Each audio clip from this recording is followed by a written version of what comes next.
The Locked On Podcast Network presents the NBA Big 3 in 30. The 3 biggest stories in the NBA from our local experts at the Locked On Podcast Network.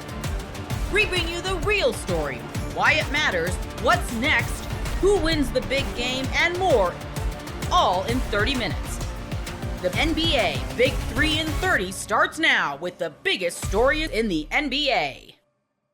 LeBron James cracks 50,000 points. You are Locked On Lakers, your daily Los Angeles Lakers podcast. LeBron, he entered the game with 49,999 points and playoffs and regular season combined. So the passing of the 50,000 part was not exactly a surprise. But the game itself, LeBron finished with 34 points, 8 rebounds, 6 assists. Andy, I am not convinced, on a scale of 1 to 10 in terms of how hard LeBron had to work. 0, 1 is barely getting out of bed. 10 is what he had to do earlier in the season on a lot of nights. This felt like a 3 or a 4. It looked so effortless, and I know there was this question as to whether or not LeBron was going to quote unquote give up the ball. He looks like he's having so much fun out there, just running around doing stuff and letting Luka do all the hard stuff. I think that's a big piece of it, is he's actually having so much fun right now and is so energized that it's looking easier as he's actually playing harder. Over the course of the time that he's on the court now, he is playing harder at all times than he was earlier in the season, something we talked about very candidly. But it's now actually easier, even though he's expending more energy, because he has so much of the specific help that he actually needs. I'm not, are you sure he's expending more energy? He's expending more energy defensively, but is he expending more energy overall? I don't think he is. I think he is, because he's playing. Do I know for sure how to measure this? No, but I think over the course of an entire game, he's even more offensively energized. And it seems to me like he is playing at a higher energy level, playing harder offensively. The looks may be easier, and some of the offense in general may be easier, but I think overall, he's expending more energy. You just don't notice it as much when it's more enjoyable. He is having a really good time in ways that even when the Lakers were winning over the last few seasons, he did not seem to be having this much consistent fun. There's a fun factor that's there for him. And we've talked about this before. LeBron is the tone setter of this team. If he's having fun, everyone else is going to be having fun. I think it is. This is not exactly a revelation. I don't think this makes me a rocket scientist to figure it out. But he really does, like you alluded to earlier, have the help that they have there's never been a point in his time with LA that the Lakers have been able to really remove the burden of being the carrier of the offense. They were going to go as far, even when AD was playing extremely well, the Lakers still needed LeBron to be the thing that glued it all together, because AD, by virtue of his position as much as anything else, just couldn't be that guy. And so that got hard. That was exhausting. That is, those same 8 eyeballs that are all looking at Luka, we're all looking at him. And, LeBron is a basketball supercomputer. If you take away, when was the last time he wasn't constantly subject to a double team, or at the very least, if not a hard double, he gets it and sees the shading, people are coming, they're pushing. There's always something where the first part of a team's defense is, well, we got to stop LeBron. When was the last time that wasn't what they were doing? Because now it's stopped. It's all focused against Luka. Well, I don't not all, but you I was understand. going to say, what I mean. I don't think it's not all, but there's a tremendous shift in the amount of attention and game planning and resistance a team can put up against LeBron because Luka is there. And also specifically too, in the areas where LeBron is, like it was even with Anthony Davis out there, and obviously AD requires a lot of attention himself. The two of them were often in such separate places on the floor that it could be easier to kind of cheat off both of them. You know what I mean? Like they're in different enough areas, particularly when they're going high-low, that you could devote a certain amount of attention to both of them, and it felt more evenly dispersed. Luka and LeBron are often in this, they're further out. They're more in the same general area. So it becomes more difficult to, even though it's a weird thing that even though they're sometimes closer, it becomes more difficult to disperse it. Like there was a sequence where Luka fed LeBron along the arc. Like Luka hadn't even collapsed the entire defense.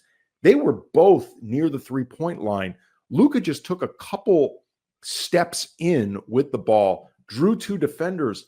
LeBron was left wide open. LeBron's man left him. And it's putting aside the whole he's LeBron thing. You're talking about a guy that's like, what is he this season? Like a 40% 3-point shooter? Like, remove his name. That's not even a guy you want to leave alone at the arc anyway.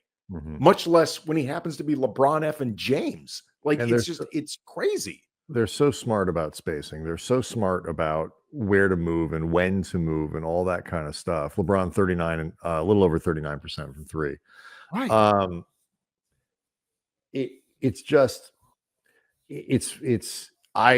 As long as they're doing, you see the amount of open shots the Lakers are able to get. And by the way, Austin Reeves, Rui Hachimura did not play. Jordan Goodwin either. Jordan Goodwin, in terms of bench depth and all that kind of stuff. But frontline players still missing in this, two of your top 5 or 6 rotation players were not in the game for the Lakers. And again, they continue to do the thing that good teams do, which is just plug in whoever, follow a game plan, and keep rolling.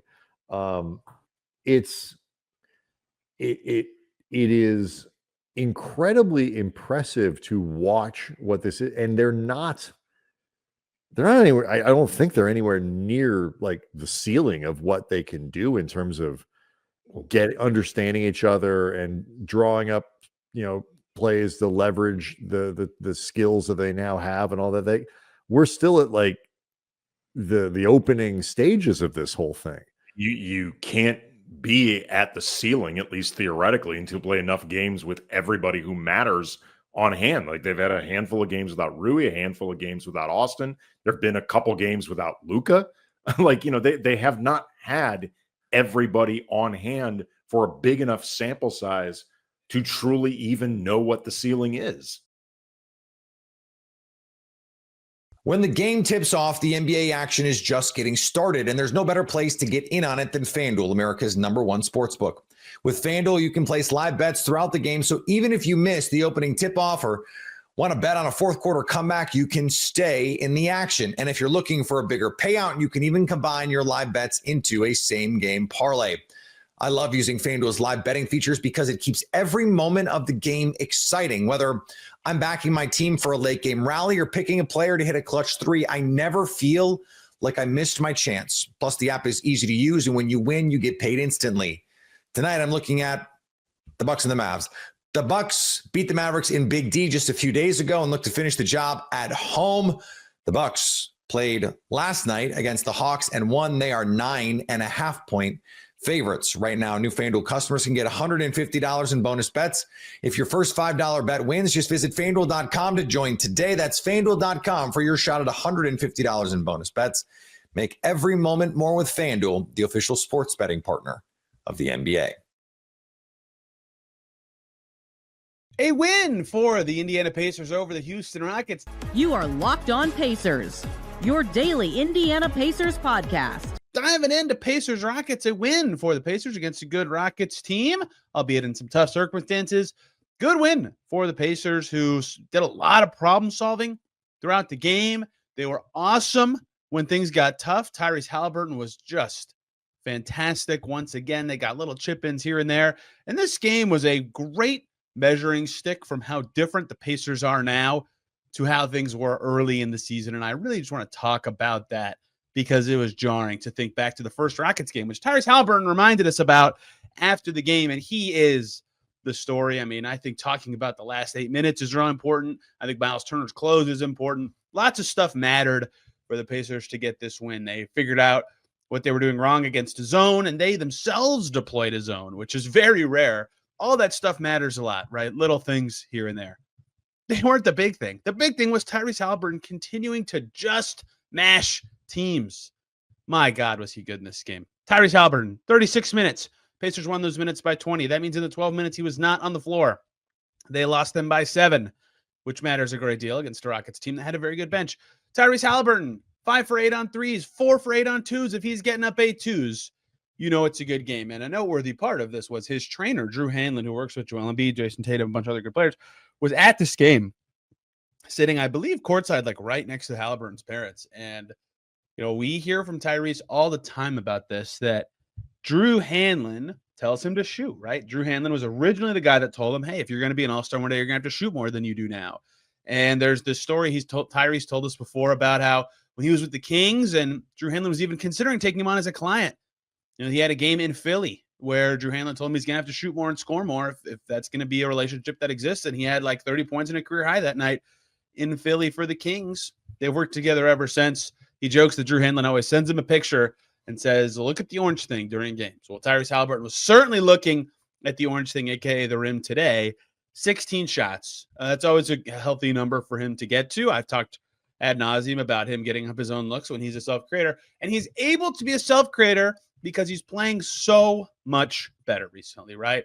I don't need to rehash the exact same points every podcast, although I could, because it has been the story for the Pacers in just about every win they've had since the All-Star break, as he's turned a corner into just being special again. But, you know, getting to the basket for 8 shots plus getting fouled enough to get up 5 free throws, half of the Pacers' total attempts. Not a high free throw game for the Pacers the way it was being called. Only 2 officials for most of this game. The third one left early for reasons that I still don't know. Regardless, for Haliburton to have that kind of game on the interior usually spells good things for him, and it did in this game. 8 threes and making 5 of them obviously matters, but getting to the basket, 2 feet in the paint, the stuff that Kami was talking about in this podcast yesterday is just so important for him. 15 assists, nearly half of them 7, coming in the third quarter. The Rockets were playing such interesting defense in this game, right? They have talented defenders already in Amen Thompson, in Tari Eason, in Jabari Smith, in Dylan Brooks. They have guys who make life hard for anyone. Haliburton, Nembhard, whoever, right? And he still was getting into space against them.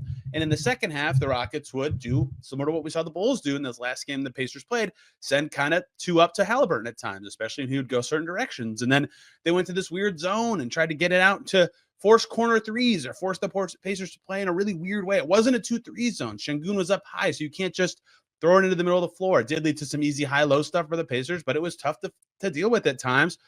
And Haliburton solved it, right? He got his scoring going late. His 5 points in the fourth quarter effectively put the game away.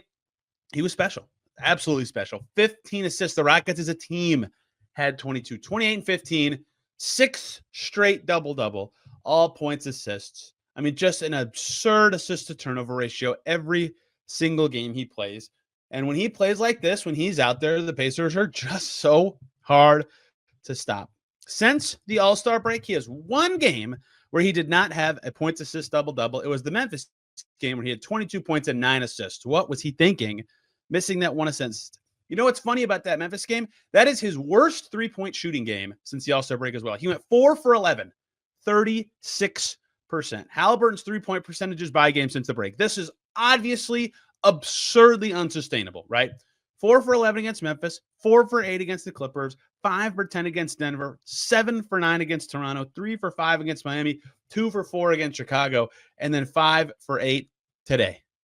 That is just ridiculous. That is 7 games in a row at 50% or better. If I'm counting right. I mean, that can't hold. That's 6 games, excuse me. That can't hold, obviously. Like, if that held, he'd be the best player in the league. But he is playing at an absurd level, pairing that with the assist. This was his first multi-turnover game since the All-Star break. He had 2. The second one, he threw it ahead to Siakam, who was wide open for a layup or dunk. And Siakam got held by a defender and couldn't reach the ball. Haliburton begging for a foul call. Right. And I think his first turnover had some foul thing going on too. People were saying I can't remember it. Regardless, magnificent game. Controlled everything. The Rockets adjusted to him in the same way the Bulls did 2 nights ago. And it just leads to stuff for other people. That's why he has 15 assists. And yet then when the Rockets really own in and try to stop everything, Haliburton wiggles free for a floater and hits a 3 and the game's over. And he's just playing amazing right now. Absolutely incredible how well he's playing, carrying the Pacers to wins in a way that he was not doing earlier in the season. This is obviously the best he's played all year. It's not even close. This is approaching early last season levels of just ridiculousness. I mean, the way he's shooting, it's like getting very close to matching it. He was an All-NBA player last season. And I floated this question to somebody in Media Row during the game, and I'll float it to you now on this podcast. And I texted Derek Kramer, the GOAT, about it. It's not impossible to me that Haliburton gets All-NBA this season.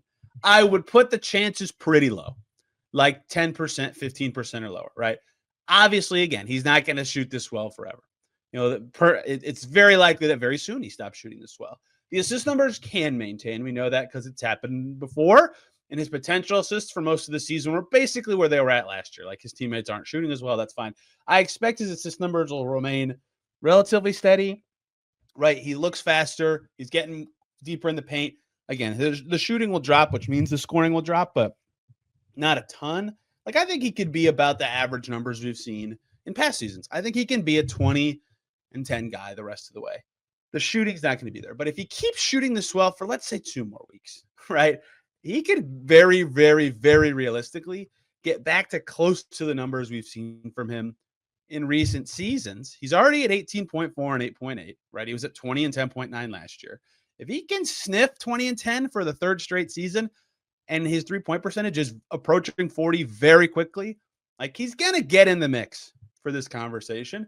And I only say that not because I think per one game he's been one of the best 15 players this year. Obviously, through the NBA Cup, he was not good. He would admit that himself. And that is ultimately why I think he won't get it. That's a big chunk of the season. It's over a quarter of the season, right? And those first impressions matter so much for voters. However, Kyrie Irving out for the year now. Like all these guys are not going to get to 65 games. That means the 15th player for All-NBA this year is like Karl Towns or Anthony Edwards or, you know, something approaching that level of player. Those guys have been better than Haliburton this year, right? But like, is it impossible to me that he could keep playing this well for like 2-3 more weeks and those conversations start happening a lot? No, it's not impossible. He looks amazing right now. It's up to him to keep it up, right? This is only, you know, we're talking 12 days right now, 2 weeks-ish. They'll probably play well against Atlanta because their defense is porous, but he's at that level where I think if he keeps doing this for a little longer, you'll start to hear those conversations. If it gets to a really big crescendo, I will talk more about this, but Haliburton making All-NBA financially could matter for him this year because of the way the Supermax works. And it actually could lead to increased chances he stays with the Pacers for longer. That is obviously, again, a conversation for later. But he has, since the All-Star break, played at absolutely an All-NBA level. This is the best he's played all year. Since the NBA Cup, he's just been ridiculous. This is the best he's played in ages. He looks amazing. The Rockets had very few answers for him. The Pacers won because of him. He's been brilliant for weeks now. And if he can keep it up, the Pacers will keep winning games and keep staying in that 4, 5, 6 range. They're very close to me saying, yeah, it's almost a certainty they'll make the playoffs, but we got to get a little farther for that. We'll start doing standings watch next week when there's about a month of the season to go, and we'll talk about the teams around them in the standings, the teams they could play in the first round, their inverse standings, things like that. Too early for that.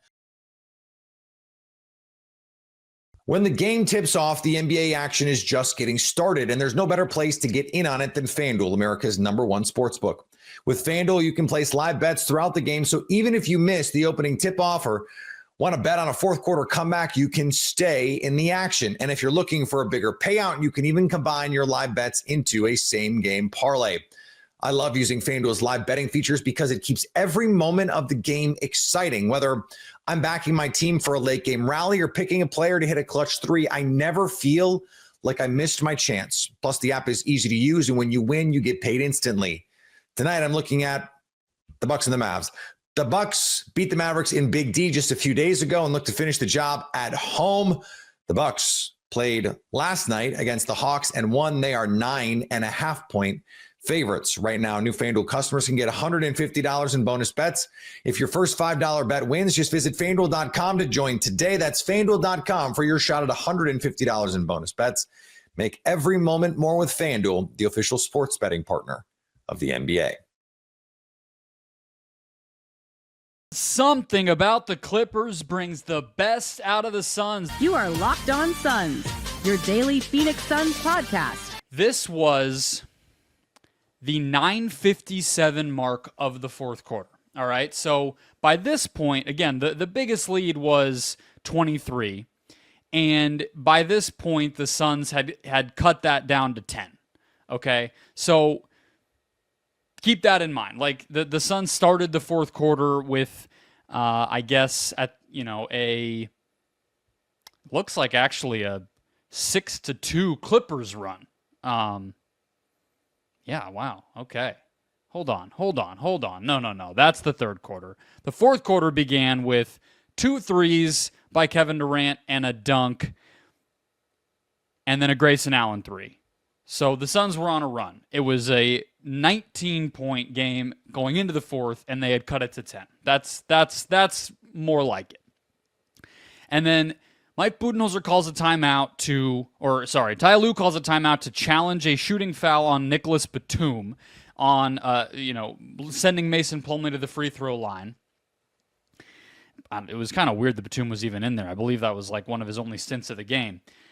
And at that moment, so KD, again, he had 8 points of the opening run of the final period to kind of light a fire under the Suns that would propel them to this win.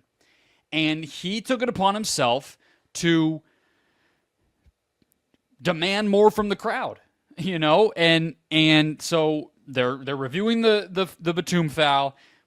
Teams are kind of, obviously it's still a timeout, so they're, at their benches, whatever. KD goes to the basically center court scorer's table, and he's, pumping everybody up, eyes going across the whole lower bowl. He is engaging. It's not even asking. He was demanding more. And if you watch Kevin Durant, which all of us here in the Valley have for, going on 2.5 seasons now, you know that it's not the first time we've ever seen this from Kevin Durant. He often actually does this when he has to, unfortunately, miss games. If you watch him on the bench, he's hyping people up constantly. But it's rare when he's out there to see him do something like this. It just is. That's better, in my opinion. If you do this all the time, you're kind of a clown. If you're always, duking it out with the freaking fans, it's a little silly, but it meant something in this moment. And not only did the crowd react, but KD backed it up, and this team backed it up. And I just thought it was a very cool moment. The Suns obviously continue and end up outscoring the Clippers 43-22 overall in the fourth to win it by 2 and stamp out that lead. There was another moment, I believe it was at the 5-minute mark, I want to say. If I'm remembering right, it was a moment when KD went to the free throw line, if I'm remembering right, and then there was the shot at the, I think it was to take the lead, but I'm not seeing it. No, it was to tie it at 4:18. KD forced another Ty Lue timeout at that moment, and that was when he went to half court kind of, feeling himself and again, pumping the crowd up. I'm not going to sit here and try to tell you that this is here to stay.